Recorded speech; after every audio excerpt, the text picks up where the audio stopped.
Oi, Mari. Reiniciei a live aqui, tá? Vocês estão me ouvindo?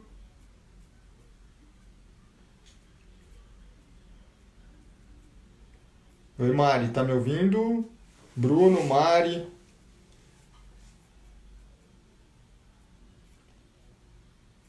Rodrigo, legal, tá saindo som? Vou convidar o Pascoalinho aqui, ele ainda não entrou.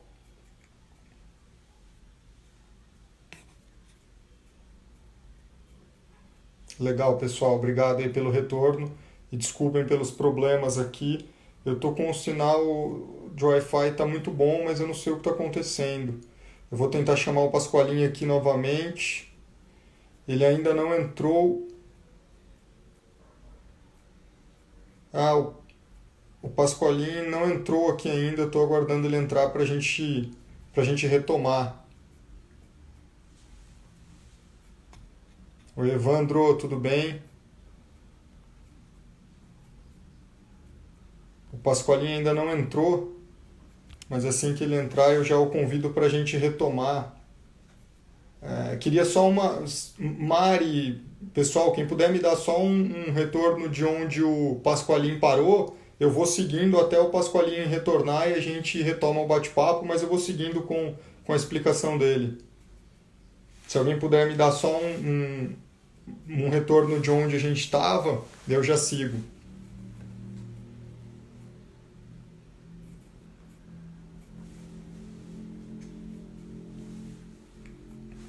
Ah, já vou adicionar aqui o Pascoalinho. Vamos lá. Agora vai dar certo. Entrando. Já convidado, Mari. Legal, imparcialidade. Ótimo, Rodrigo, obrigado. Vou retomar aqui. O que eu e o Pascoalinho nós discutimos aí nos últimos dias, falando sobre esse tema, é que, a gente precisava de regras melhores,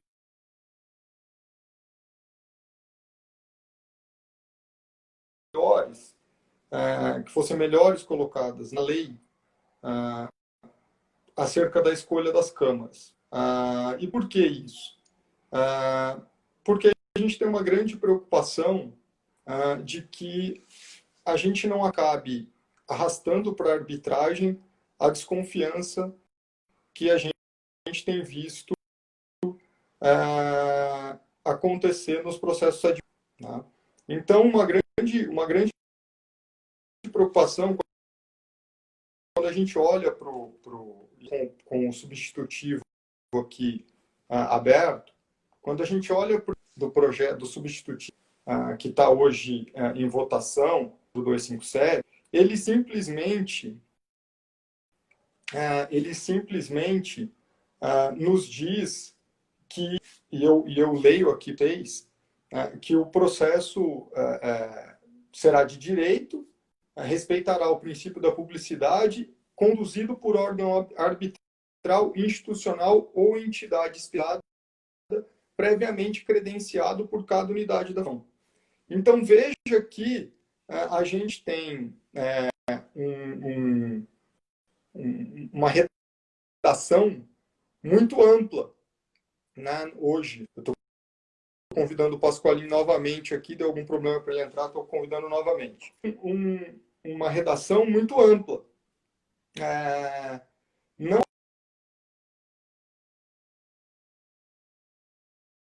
quem será ou quem serão esses órgãos, esses órgãos arbitrais institucionais ou essas entidades especializadas. A gente não tem mais detalhes aqui no projeto de lei que trata de arbitragem tributária sobre a escolha dessas câmaras. E quando a gente olha para a experiência portuguesa, e aqui eu vou me referir a um artigo muito bom que eu li esses dias naquele livro de arbitragem tributária, que eu recomendo a todos, tem um artigo do Escobar, que é um dos nossos diretores lá, tem artigos excelentes, coordenado pelo pessoal da GV, tem muita gente boa escrevendo lá. Tem um artigo neste livro, que é do professor Francisco Nicolau Domingos, e o professor ele faz uma bela... Ele discorre muito bem sobre essa questão na experiência portuguesa. E ele nos mostra que boa parte de a arbitragem tributária funcionar tão bem é a CAAD, né? A CAD, que é a Câmara Arbitral que funciona em Portugal. E esse artigo me chamou muito a atenção, em especial no final do artigo, em que ele diz que o legislador português optou por prever uma arbitragem institucional. As vantagens como estabilidade, a independência e a celeridade na constituição do tribunal arbitral seduziram. E o que ele está chamando a atenção aqui? Essa opção pela constituição da CAAD, delegar a CAAD, então tornar a CAAD esse órgão arbitral, gerou no sistema, gerou na sociedade, nas partes, muita confiança as partes na atuação da CAAD.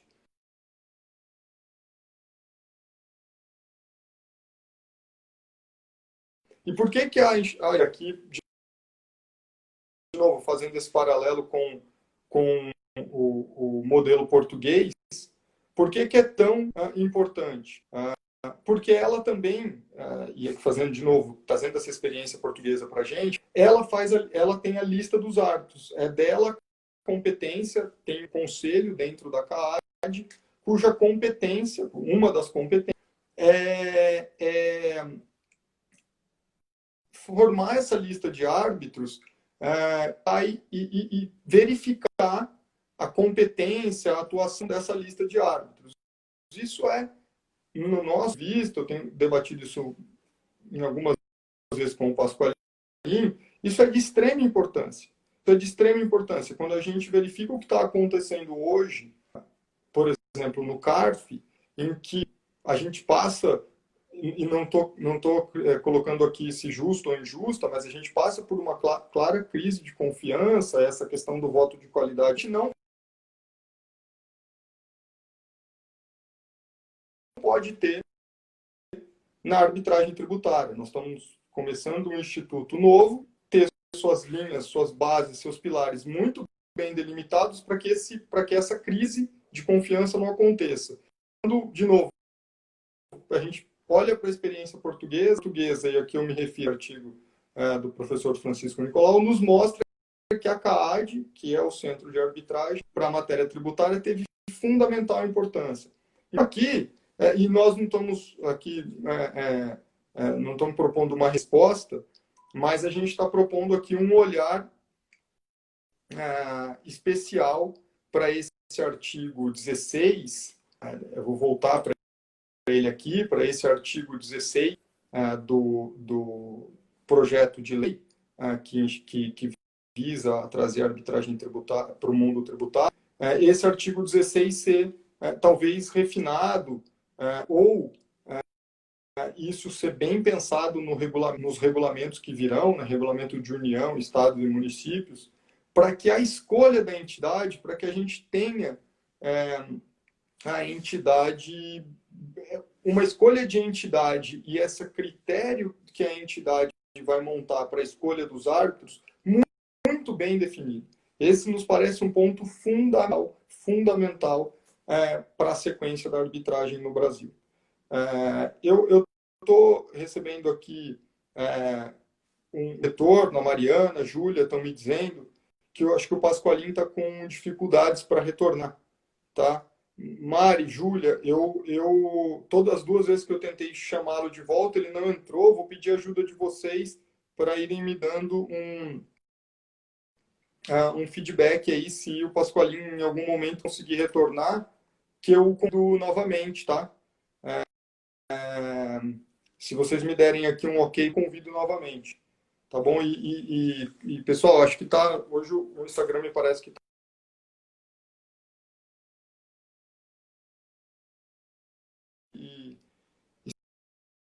se ficar muito ruim, vocês, por favor, me digam por aí que a gente vai, sem problema nenhum.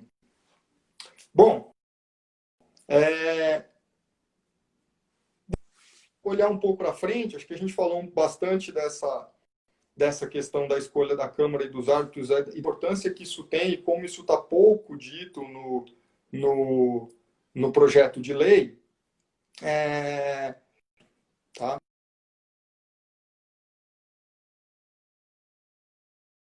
Quando a gente olha para o projeto, e de novo eu vou aqui me referir aos artigos, o artigo 16, o artigo 16A, fala que o contribuinte, oferecendo garantia, né, depositando o dinheiro ou oferecendo fiança, para ser mais exato, ele diz, depósito em dinheiro, fiança bancária ou garantia, no oferecimento dos embargos, ele pode optar pela arbitragem. Bom, pois bem, o artigo 16C vai dizer, então, que a administração pública será notificada sobre a instauração do procedimento arbitral e a celebração da convenção de arbitragem. Pois bem, aqui a gente acha algum erro técnico na elaboração aqui desse artigo 16C, o seu parágrafo 1º, e inclusive já tem sugestão de mudança na redação desse artigo, para que conste que, na realidade, a administração pública vai ser intimada da opção feita pelo contribuinte pela arbitragem e, da mesma forma, para celebrar, né, a convenção arbitral, dando início, assim, à arbitragem. Então, tem alguma inconsistência aqui na redação, mas o ponto mais importante, acho que para a gente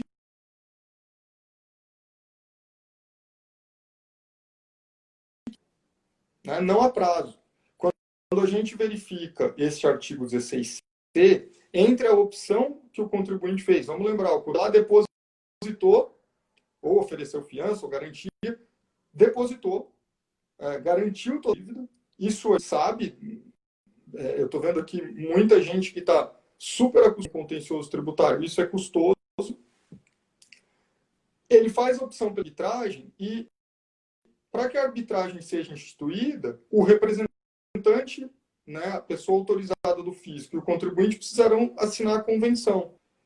E não há prazo para que isso seja feito. Ou seja, entre a opção e a assinatura da convenção para início da arbitragem, não há nenhum prazo. E aqui seria fundamental a ajuda do Pasqualini. O Pasqualini é um arbitralista super experiente, e o Pasqualini me dizia, Giacomo, não é raro que entre as partes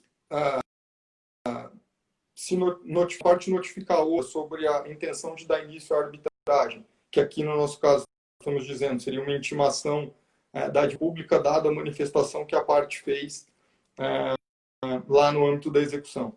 Entre isso e o Pasqualini me dizia, Giacomo, é muito comum que tenha um bom período de tempo aqui, porque as partes podem discordar, por exemplo, quanto à nomeação dos árbitros, quem são os árbitros nomeados. Então, nos parecia muito salutar que a gente tivesse aqui um prazo, tá? A gente sabe que essa sugestão de prazo foi apresentada, tá? De a gente ter um parágrafo aqui no item 16C, para que se tenha um prazo da arbitragem, ou seja, um prazo entre a opção feita pelo contribuinte e a assinatura da convenção arbitral para início da arbitragem. Seria bem salutar, tá? Um prazo de 60, 90 dias, um prazo aqui, de novo, pensando, e a gente tem que ter sempre isso em mente, a gente tem por trás aqui um interesse público relevante, que é a da solução daquele litígio tributário, seja com o contribuinte se tornando, enfim, ele tem que responder pelo débito no fim, ou seja, cancelando aquele crédito tributário, ele levante a garantia, mas há um interesse na celeridade. Aliás, esse é um dos grandes, o Escobar e o Toledo trataram disso na live anterior. Um dos grandes vantagens da arbitragem em geral, quando se olha para a arbitragem comercial, e a gente espera que isso aconteça no tributário, é o tempo. Então, para nós, é o tempo, é o encurtamento do tempo do processo. Isso está conectado com o interesse da sociedade, e do contribuinte. Então, a gente acha que faria todo sentido que nesse artigo 16C do projeto aqui viesse um parágrafo dizendo do tempo. O tempo que as partes têm para sentar e assinar, após feita a opção pela arbitragem, que elas assinem na convenção e portanto, possam o processo arbitral. Claro que nós estamos partindo aqui da premissa que nesse período entre a assinatura e entre a opção pela arbitragem e a assinatura da convenção e portanto, instauração da arbitragem, que esse crédito, que aquela execução está suspensa. Acho que eu discuti isso com o Pasqualin, quer nos parecer que não deveria haver dúvida aqui, uma vez que o contribuinte garantiu, nos termos da lei, o débito, seja confiança ou depósito, e ofereceu os embargos, a execução deveria estar suspensa. Então, no mínimo, que esse tempo seja longo ou não, tenhamos um tempo mais longo ou mais curto, que pelo menos nós tenhamos a garantia de que a execução vai estar suspensa. Nos parece óbvio, mas acho importante colocar isso aqui. Mostra que, enfim, também é garantia do fisco, porque a execução está suspensa, então é garantia do fisco que eles assinem isso, é interesse do fisco, de novo, da sociedade, que se assine essa convenção arbitral e se inicie a arbitragem logo. Eu estou recebendo aqui o Carlos Alberto,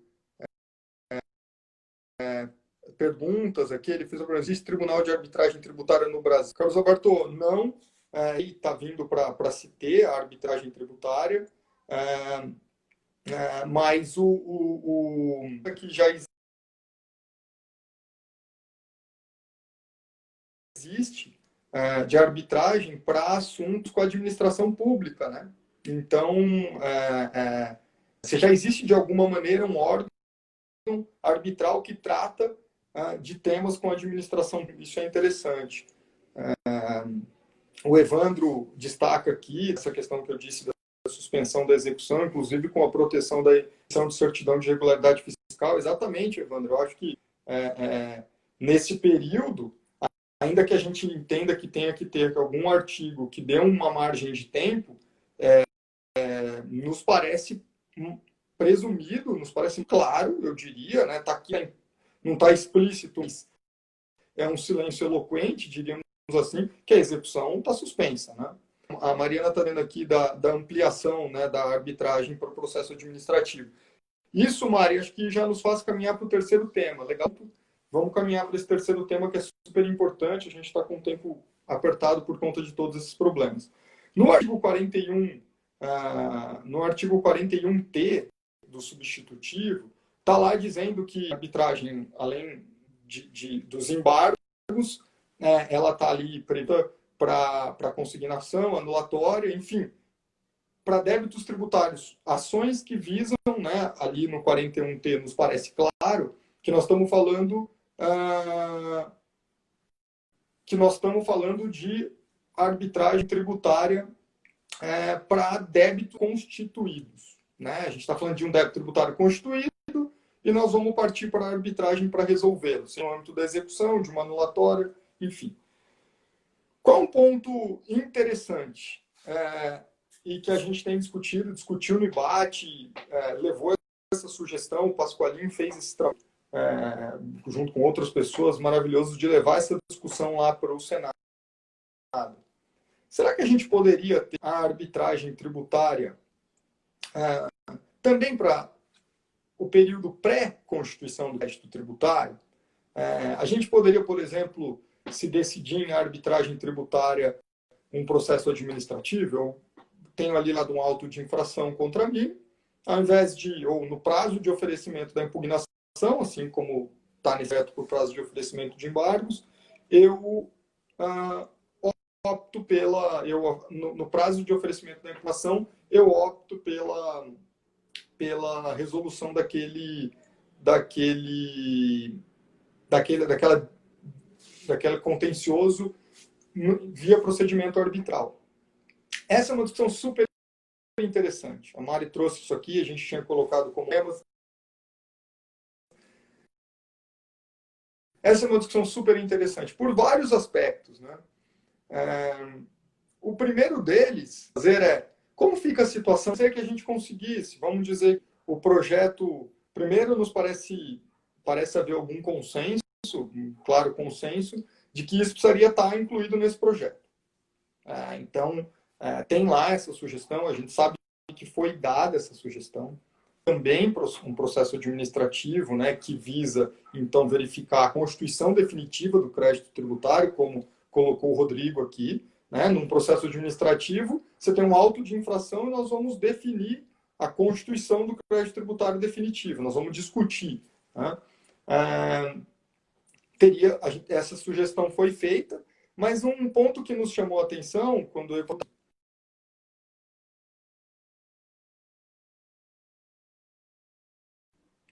Né?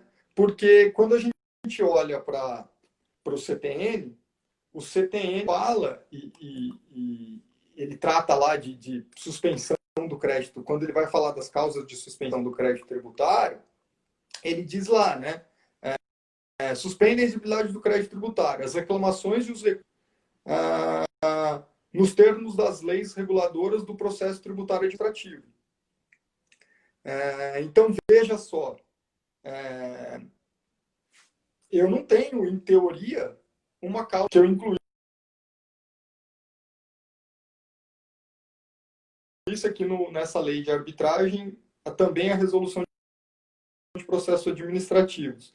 Nos parece que nós precisaríamos, no decreto 70235, por exemplo, para prever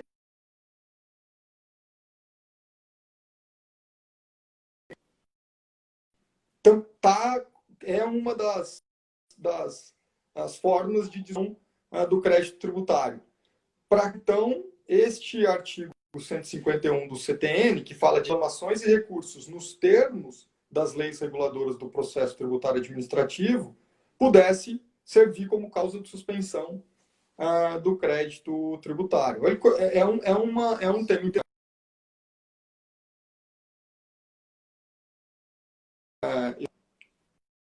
Há um interesse, há um olhar, né? Aqui tem bastante gente que começou isso, de que também débitos constituídos, e não só depois de definitivamente constituídos, pudessem ser levados à arbitragem. Mas essa questão da suspensão da exigibilidade do crédito tributário é algo que a gente precisa tomar muito cuidado. A gente sabe que hoje é muito comum os contribuintes gostam da via administrativa, recebem um auto de infração e se defendem administrativamente, sabem do julgamento técnico que se encontra nos tribunais administrativos, mas também porque sabem que durante este período do processo administrativo, o débito está com a exigibilidade suspensa. Né? Você, como lembrou o Evandro acima, você não tem problemas com a aptidão de regularidade, você não tem aquele débito cobrado, até porque, como bem colocou o Rodrigo acima, ele não está definitivamente constituído, ele está sendo discutido. Pois bem, uma simples alteração na Lei 6.830, para que, além de anulatório e embargos, passassem a incluir também a possibilidade de se discutir autos de infração, né, processo administrativo levado para a arbitragem, parece que nós teríamos um problema aqui com suspensão da exigibilidade do crédito tributário. Teríamos que pensar aqui numa sequência de mudanças, talvez uma mudança lá, de novo, lá na 70235, enfim, no decreto 70235, para que se fosse feita essa conexão e então o débito tributário também ficasse tenso durante a arbitragem. Ou uma mudança um pouco mais radical, uma lei complementar alterando o CTN, incluindo aqui no 105 como causa de suspensão da arbitragem, suspensão do crédito tributário também durante o procedimento de arbitragem devidamente constituído. O Evandro aqui fez uma pergunta. O Evandro é um dos caras mais geniais com processo com contencioso tributário. Ele vai me fazer uma pergunta que provavelmente ele sabe responder e eu não, mas ele diz aqui: o artigo 16C é expresso ao afirmar que seria possível quando do oferecimento de dinheiro, fiança bancária ou seguro garantia. Caso o juiz esteja integralmente seguro, parece que deveria ser aplicável, seguindo a ordem do artigo 11 de execuções fiscais. Evandro, esse é um bom ponto, né? É um bom ponto. Quer dizer, será que aqui estaria... Eu imagino que o seu ponto seja esse, por favor, se manifeste aí, mas o seu ponto, será que essa previsão do 16A seria uma mera orientação? Se o juiz se sentisse seguro, ele teria discricionariedade para aceitar o débito como garantido e dar sequência aí na opção do contribuinte pela arbitragem, né? É um ótimo ponto. Eu acho que eu me lembro de ter conversado um pouco sobre essa questão lá no IBAT, quando estávamos analisando não o substitutivo, mas o projeto. E eu me lembro de haver assim alguma discussão sobre aqui tem uma questão de aceitação, né? Me parece, Evandro, assim, de ser mais fácil aceitação, a arbitragem tributária é um tema polêmico. O Escobar e o Toledo falaram muito disso no Fact Fakes, que vai se repetir. Eles falaram muito disso, né, do quão difícil para a aceitação da arbitragem em relação a débitos tributários, né? Então, me parece que essa questão de colocar dinheiro, fiança, né, depósito, fiança, me parece que foi, vamos dizer assim, uma tentativa de dizer, olha, mas o débito está tranquilamente garantido, sem qualquer debate sobre a liquidez, vamos dizer assim, caso o contribuinte venha a perder a discussão. Me parece, Evandro, foi um pouco o tom das discussões que eu ouvi sobre o assunto, mas, como eu te disse, você entende muito mais de execução fiscal que eu e provavelmente vai colocar aqui algum ponto adicional a esse que eu falei. Seguindo ainda nessa linha, né, da ação, parece-me que, de novo, e a gente vai aproveitar aqui que a gente está batendo esse papo, hoje eu e a Mariana, uma das nossas diretoras, está por aí, né, hoje a gente estava combinando para uma das próximas lives exatamente fazer esse paralelo entre o julgamento na esfera administrativa, né, e o julgamento como seria no âmbito de uma arbitragem, né? A gente está estruturando aí um próximo evento nessa linha, e aí esse nosso ponto aqui de maior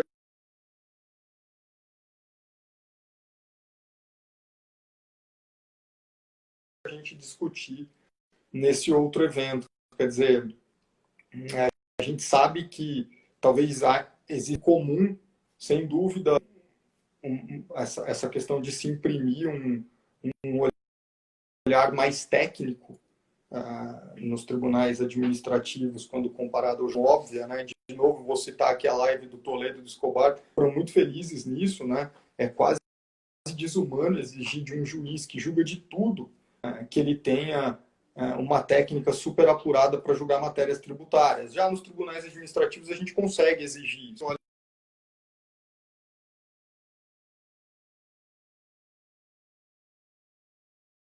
Arbitragem e processo administrativo. Isso já nos indicaria uma boa possibilidade, né? Quer dizer, um bom ponto de contato.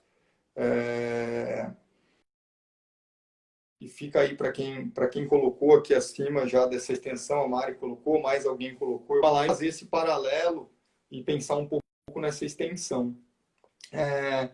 Eu queria caminhar aqui para o último ponto da nossa live, mais alguns minutos.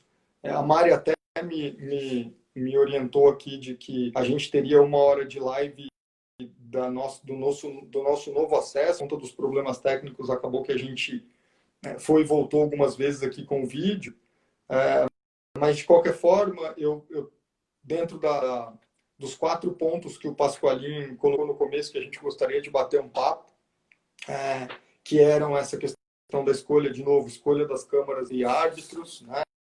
Essa questão da confiabilidade, a questão da instauração como segundo ponto, a ampliação como terceiro, e o quarto ponto e último é essa questão dos precedentes.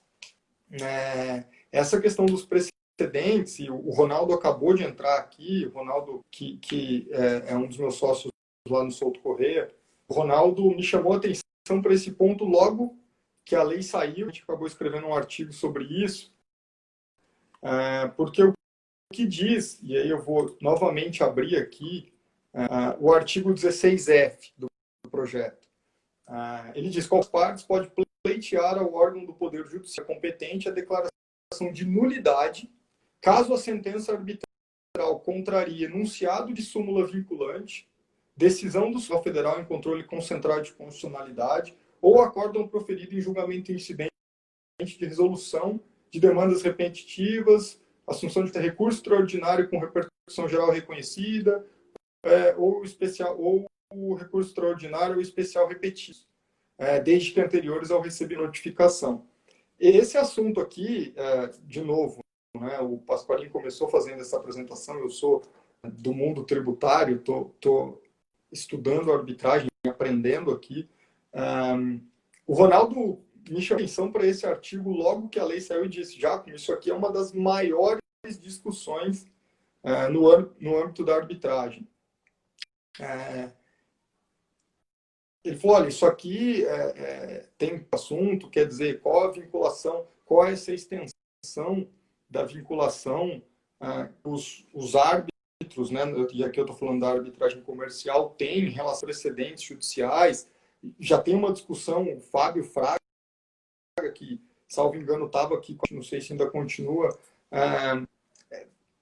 fala demais e super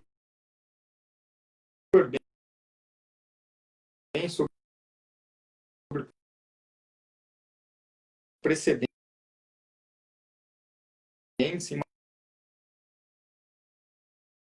matéria tributária. Então, você tem uma junção de dois assuntos complicadíssimos aqui, um de arbitragem comercial sem uma solução, ao menos com consenso, que é dessa vinculação dos árbitros aos precedentes.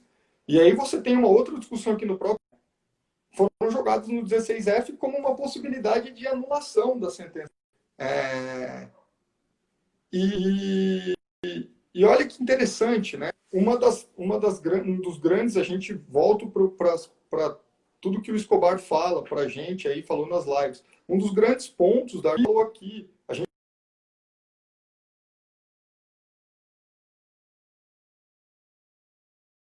não pode criar um outro instituto, mundo tributário, né? A gente tem ali social e administrativa, a gente vai levar a arbitragem, a gente não pode levar com desconfiança ou pensando que eu saio da arbitragem e vou para o judiciário a todo momento.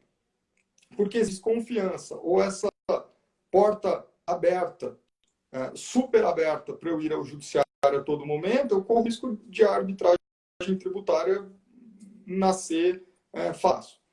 E como esse ponto traz uma discussão bem delicada, há aí uma manifestação de diversos atores aí que estão estudando o processo de que este artigo 16F deveria ser simplesmente suprimido, para que a gente não poluísse a discussão lá da arbitragem comercial com esse tipo de coisa, para que a gente não...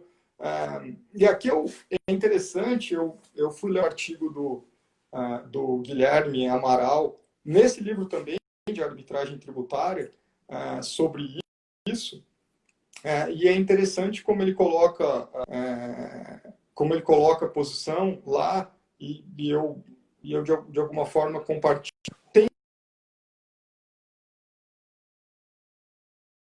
Tem uma questão que uma coisa é não observar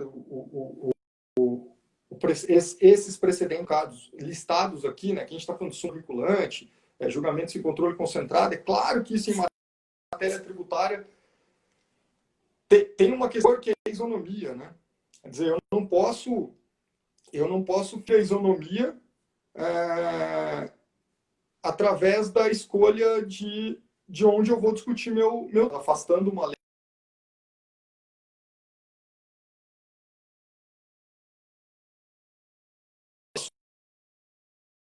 vinculante, que, portanto, direciona a aplicação dos tribunais, eu não posso ter obrigado o judiciário obrigado a aplicar aquela súmula vinculante. Então, portanto, ao levar o assunto ao judiciário, por exemplo, ter uma decisão dizendo pague, e um outro contribuinte escolhendo a arbitragem e não estando sujeito a essa mesma súmula vinculante, em que aqui os árbitros poderiam dizer não pague. Você teria um problema de isonomia tributária aqui, me parece um problema de isonomia tributária muito, muito claro. Né? Você tem os contribuintes na mesma, vamos dizer, em situações equivalentes, discutindo o mesmo tema, debaixo do mesmo ordenamento, ali uma súmula vinculante que está ordenando a jurisprudência, mas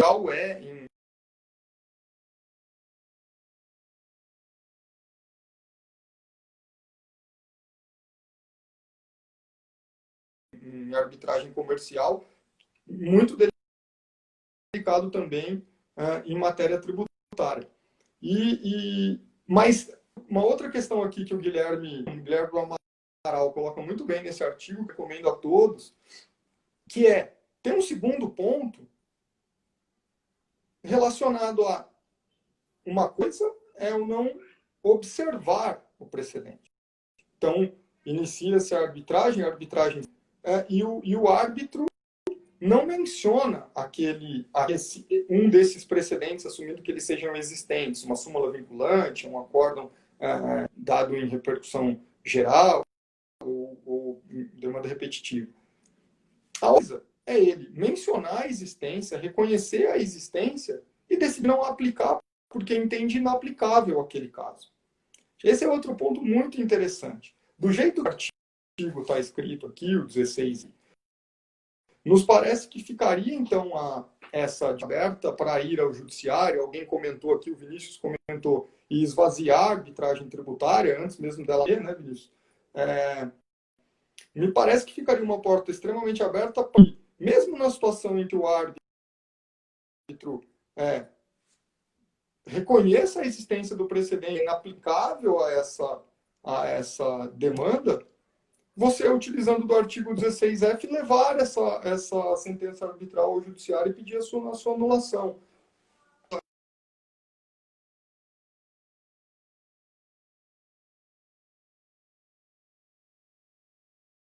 Esse tipo de debate, poder causar esse tipo de discussão, que ele deveria ser suprimido desse projeto de lei. E assim como acontece na arbitragem comercial, vamos amadurecer essa discussão, mas não vamos deixar essa previsão colocada assim de maneira tão dura aqui na lei, no projeto, porque, de novo, pode levar em diversas situações, mesmo quando o precedente está ali mencionado,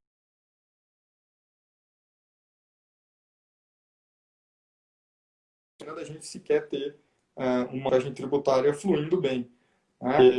De novo, e aqui eu trago faço de novo referência, mais uma vez, eu adorei a live do Isari, do Toledo, assisti de novo ontem, ou antes de ontem, e eles falaram uma coisa que eu acho muito bacana, que a gente realmente não tem que me encaminho para o final. Eu acho que esses comentários que a gente fez, desses 4 pontos, com sugestões, sim, de alterações nessa lei, né, nesse projeto, ou pontos que devam vir melhor tratados nos regulamentos, sim, são pontos que estão indo complementando a lei de arbitragem, e o Escobar fala, a gente não precisa ficar inventando no tributário, você já tem ali uma lei de arbitragem que funciona e tudo mais, por que a gente vai ficar que trata da lei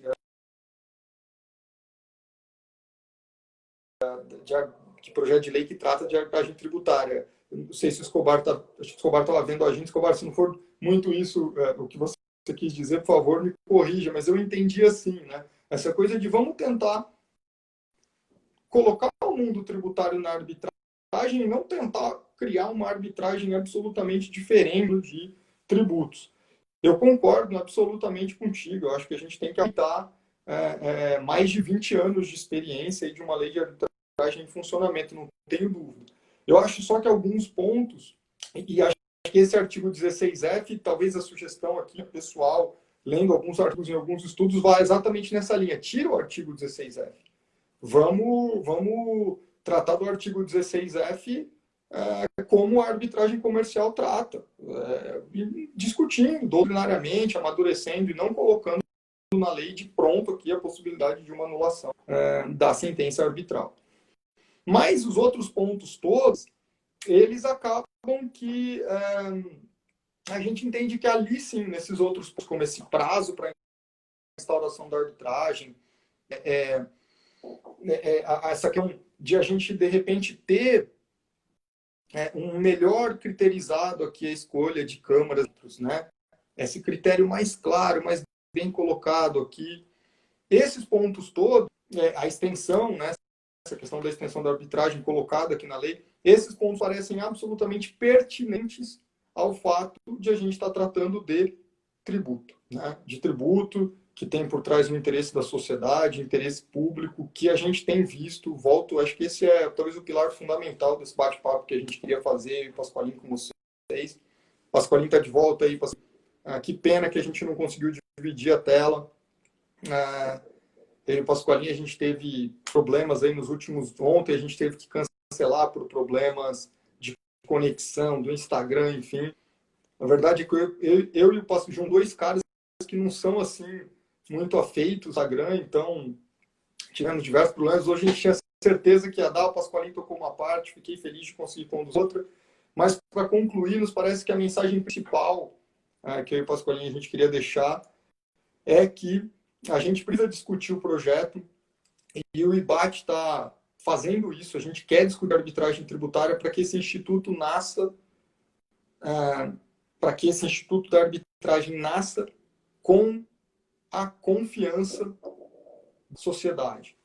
Acho que o que não pode acontecer é a gente ter uma alternativa contribuinte que gere desconfiança, que a sociedade desconfie, que o Estado desconfie que as suas demandas não são bem julgadas, que a sociedade desconfie que ali naquela instância só ganha, ou as discussões são feitas de maneira diferente. É isso que a gente não quer. E para isso a gente está lá no IBAT com as portas abertas para todo mundo. A gente vai estudar bastante e para que esse instituto venha, para que o Instituto da Arbitragem entre no mundo tributário de uma vez, venha com força e venha ganhando a confiança da sociedade, dos contribuintes, e com isso se torne uma alternativa viável, célere. O Escobar fala muito isso, quer dizer, mais barata para todo, portanto, com todo o interesse, inclusive, do poder público. Essa é a nossa ideia, nosso objetivo. E a gente conta com todos vocês. Obrigado aí para todo mundo, Rodrigo, Vinícius, Evandro, pessoal do IBDT, Mari, todo mundo. Obrigado, Júlia, Pasqualinho. Foi muito legal. E vamos para a próxima. Contamos com todo mundo. Um abraço, gente. Bom final de semana. Bom dia dos namorados aí para todo mundo. Abraço.